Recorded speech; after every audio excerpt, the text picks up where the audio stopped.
বন্ধুরা, welcome back to eastern heavens. আমি সন্দীপ ভুটান ঘাট থেকে জয়ন্তী চা বাগানের পাশ দিয়ে রিভার বেডের দিকে গাড়ি চালিয়ে এগিয়ে যাচ্ছি। নদীর নাম গদাধর। এই নদীর অসংখ্য উপনদী রয়েছে যা ডুয়ার্সের সমতলে একটি বিস্তীর্ণ নদীর নেটওয়ার্ক তৈরি করেছে। এই নেটওয়ার্ক সমতলে ফ্ল্যাটবেড নামে পরিচিত। এই ফ্ল্যাটবেড বক্সা ব্যাঘ্র প্রকল্পের অন্তর্ভুক্ত। এই মুহূর্তে আমরা ড্রাইভ করে ক্রমশই এগিয়ে চলেছি জঙ্গলের দিকে, অর্থাৎ বক্সা টাইগার রিজার্ভ যে প্রজেক্টটা আছে সেই দিকে এগিয়ে চলেছি। এবং সেই দিকে রয়েছে হচ্ছে গদাধর নদী বা গদাধর নদীর ট্রিবিউটারিজ। তো চা বাগানগুলো আস্তে আস্তে শেষ হয়ে গেছে এবং আস্তে আস্তে আমরা জঙ্গলের দিকে ঢুকছি। এই কালভারটার পরেই হয়তো আমরা সেই নদীটাকে পেয়ে যাব। এইবার আমরা এই নদীতে নামছি। এটা হচ্ছে একদম ড্রাই অবস্থায় রয়েছে নদীটা, মানে বর্ষাকালে এখানে প্রচুর জল থাকে, বাট এই মুহূর্তে সেরকম কোনো জল নেই। যাই হোক, আমরা গাড়িটাকে নদীর মাঝখানে নিয়ে যাই এবং সেখান থেকে আমরা আরও নানা রকম জিনিস এনজয় করব।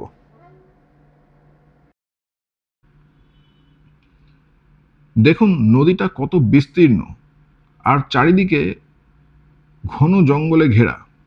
ভালো করে দেখলে বুঝতে অসুবিধা হবে না যে নদীটি একটা গভীর জঙ্গল ভেদ করে এগিয়ে চলেছে সমতলের দিকে। এই রকম অসংখ্য নদী চারিদিকে ছড়িয়ে রয়েছে এই অরণ্যভূমিতে, আর তার সঙ্গে রয়েছে বিস্তীর্ণ অরণ্যভূমি। এখন প্রশ্ন হলো, এই বিস্তীর্ণ রিভার নেটওয়ার্ক এই অরণ্যভূমি তৈরি করলো, নাকি বিস্তীর্ণ অরণ্যভূমি এই রিভার নেটওয়ার্ক তৈরি করলো? বন্ধুরা, ডুয়ার্সের এই ফ্ল্যাটবেড অঞ্চলে যেসব নদীগুলো আছে, starting from West going to east, সেগুলো হলো তোর্ষা, কালজানি, গদাধর, রায়ডাক, সংকোশ ইত্যাদি। এবং এর প্রত্যেকটাই বৃহৎ এবং বিস্তীর্ণ নদী। প্রত্যেকটা নদীর অসংখ্য উপনদী বা ট্রিবিউটারি আছে, যেগুলো এই অঞ্চলে একটা সুন্দর রিভার নেটওয়ার্ক তৈরি করেছে। নদীগুলো অধিকাংশই বর্ষার জলে পুষ্ট।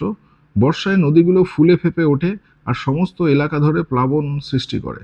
প্রতি বছর এই প্লাবন তৃণভূমির মাটিকে উর্বর করেছে। এই অঞ্চল ধরে বিস্তীর্ণ অরণ্যভূমি তৈরি করেছে। একটু খেয়াল করে দেখুন, নদীর দুই ধারে কোনো উঁচু বাঁধ নেই, অথবা নদীগুলোর গভীরতা খুবই কম।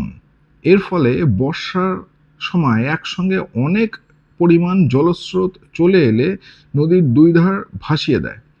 তখন উপনদীগুলো একটার সঙ্গে আর একটা জুড়ে যায়, ফলে বিস্তীর্ণ অরণ্যভূমি হয়ে ওঠে অরণ্যের দ্বীপভূমি। বন্ধুরা, আমরা সামনে যে পাহাড়টাকে দেখতে পাচ্ছি সেটাকে বলা হয় ভুটান পাহাড় বা ভুটান হিলস। এই পাহাড়ের পরেই রয়েছে জঙ্গল, মানে আমাদের এদিকটায় রয়েছে জঙ্গল বা ফরেস্ট। এটা হচ্ছে বক্সা টাইগার প্রজেক্টের অংশ। আর এই পাহাড়গুলো থেকে নদীগুলো নেমে এসে সোজা এইভাবে জঙ্গলের মধ্যে দিয়ে সমতল ভূমিতে চলে যায়। আমরা সোজা যে অংশটা দেখতে পাচ্ছি, নদীটা ওই দিক দিয়ে এসছে এবং ওই দিক দিয়ে এসে নদীটা দেখুন এইভাবে এই দিক দিয়ে সোজা বেরিয়ে যাচ্ছে, একটুখানি কার্ভ নিয়ে এই দিক দিয়ে সোজা বেরিয়ে যাচ্ছে। তো এই গোটা এলাকাটাই হচ্ছে জঙ্গল, মানে অতি গভীর জঙ্গল এবং ওয়াইল্ড লাইফের জন্য আদর্শ বিচরণ ভূমি।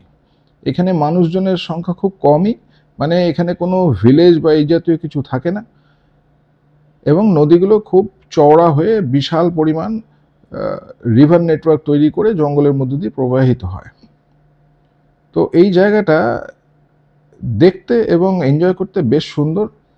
আপনারা যখন আসবেন গাড়ি নিয়ে এখানে আসতেই পারেন, তবে অবশ্যই শীতকালে আসতে হবে।